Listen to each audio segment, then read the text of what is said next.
Quando a gente pensou esse evento aqui, uma das nossas ideias era trazer um repertório prático. Que é isso que a gente tem demandado, né? Nas formações em geral, as demandas dos alunos têm sido essas. Vocês solicitam muito isso para nós, né? Repertório prático e tal e tudo. Aí a gente tem cursos que atendem isso. Mas eu gostaria que a gente um pouco saísse dessa ideia utilitarista, tá? Onde que eu vou usar? Como é que eu vou usar isso daqui? Como se as possibilidades da vida fossem todas passíveis de serem utilizadas. Eu diria que as possibilidades da vida devem ser vividas. Por que a gente estuda fórmula de Bhaskara se eu nunca vou utilizar? Isso é uma burrice tremenda. Quem fala isso, né? Não entende nada de educação. Como se todas as coisas que nós estudássemos fossem para a gente utilizar para alguma coisa. Então, tudo aquilo que a gente estuda, de alguma forma, independente do que seja, tem o propósito de nos deixar mais inteligentes. Quando vocês estiverem estudando, coloquem essa motivação. Eu estou ficando mais inteligente lendo isso daqui. Claro que você precisa estar lendo e estudando de modo atento, né? Novas conexões neurais estão sendo criadas. Mas de modo mais profundo, a gente está aprendendo a perceber a realidade de modo mais eficaz. Isso é ficar inteligente. Uma pessoa inteligente é aquela que percebe a realidade assim como ela é. Só que tem muito ruído, né? É um desafio tremendo a gente captar as coisas como elas são, de fato. E os ruídos, muitas vezes, eles são interiores. As dificuldades para nós percebermos as coisas, em geral, estão dentro de nós. Inseguranças, travas em geral, medos, um desconhecimento de si mesmo. E é óbvio que esses ruídos, ao final, eles ou não geram resultado positivo, ou não geram resultado algum. E é exatamente esse o problema que eu mais tenho percebido em vocês. Uma falta de clareza do que fazer ao final. Estudando tantas coisas, lendo muito, participando de tantos cursos, para que serve isso tudo? De um modo mais preciso, a gente estuda, a gente lê, para atender melhor os nossos pacientes, mas no final, nem isso acontece. Seja porque a gente tem medo de se expor, e aí não adianta nada eu estudar, porque eu não vou... Com quem que eu vou aplicar isso? Se eu fico sozinho, só estudando. Exatamente por isso que o estudo não é a coisa mais importante. O conhecimento não liberta. Sabiam disso? Falaram isso para nós, né? O conhecimento liberta. Estude que você vai vencer o mundo. O que liberta não é o conhecimento. O que liberta? A verdade. Essa história que o conhecimento liberta é uma armadilha terrível, né? Porque a gente fica absolutamente preso nesse negócio. Como se bastasse a gente estudar para melhorar como pessoa. Então eu vou estudar. Basta eu adquirir um conhecimento. Só que vejam, às vezes é até bom que a gente não saiba algumas coisas. Isso acontece muito nos atendimentos, tá? Os pacientes, eles falam assim, eu sei que eu preciso fazer isso, mas eu não consigo. Eu sei que é errado eu fazer isso. Eu sempre trago o exemplo para os meus pacientes de um diabético que sabe que não pode comer doce. Isso é suficiente? Foda-se, eu quero comer doce, eu vou comer. Não é assim? Quem é religioso, quem religião sabe que precisa fazer oração, sabe que precisa rezar, mesmo assim a gente não reza, a gente reza pouco. Quantas coisas nós sabemos que são necessárias, mas isso não é suficiente. E a gente pode aqui expandir para vários âmbitos, né? Família, trabalho, cuidado consigo mesmo, sabe? Vida espiritual, relação com os outros de modo geral.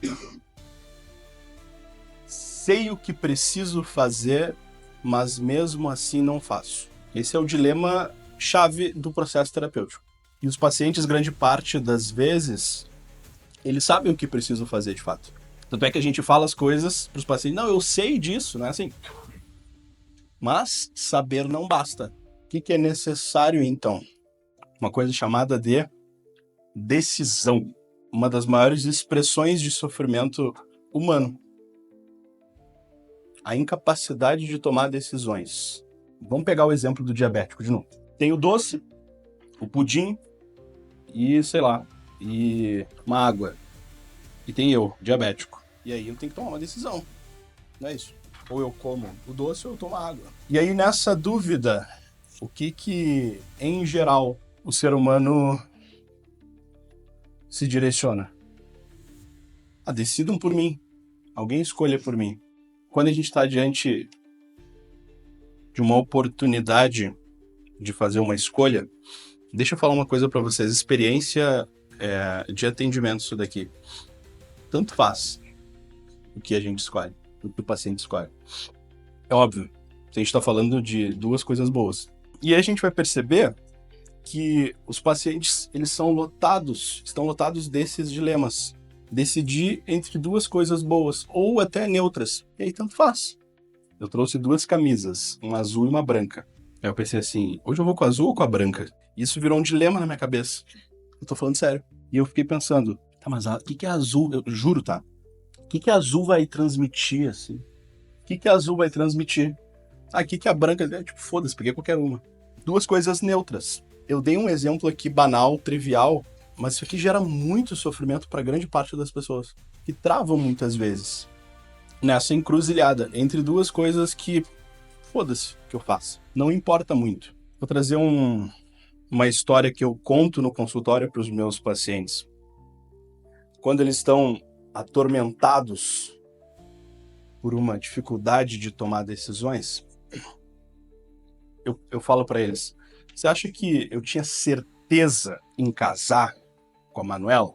Claro, Tomás, que você tinha certeza. Óbvio que não, cara. 100% de certeza. Quem é casado aqui pensa, você tinha 100% de certeza? Acho que não, né? Certamente tem alguém mais bonito, mais bonita que a tua esposa, que o teu marido. Alguém mais inteligente, alguém mais rico, alguém mais interessante, alguém mais legal. Só que você decidiu por essa pessoa. Qual que é o conceito que a gente dá pro amor? O amor é decisão. Você decidiu, você escolheu. Em meio a tantas opções, em meio a tantas oportunidades, a tantas pessoas supostamente mais legais, mais interessantes, mais bonitas, você escolheu por aquela. Baseado em impressões. Parecia que aquela pessoa era a melhor opção, né? Poxa, eu namorei muito tempo e tal, pô, gosto dela, mulher legal e tal, interessante, eu também pra ela. São impressões. E aí, se no meio do caminho eu percebo que tomei a decisão errada, vamos lá, vamos pegar essa realidade. Alguém que casa, provavelmente, amigos, algumas pessoas aqui viveram ou estão vivendo isso, beleza? Casou e viu que fez merda. Pô, Tomás, que pesado isso. Como assim? Fez merda em casar com a pessoa por meio, minha esposa. Seja honesto consigo mesmo. Você escolheu a pessoa errada. E aí, quais são as opções? O mundo vai dizer, separa, divórcio. É a primeira opção. Quando você decide algo errado, o que você tem que fazer? Fugir. Finge que nada aconteceu. Não se compromete. Essa não é uma opção, né? Então, vejam. Tem duas circunstâncias de decisão aqui. Camisa branca, camisa azul. Casar com essa pessoa ou casar com outra. Não importa ao final.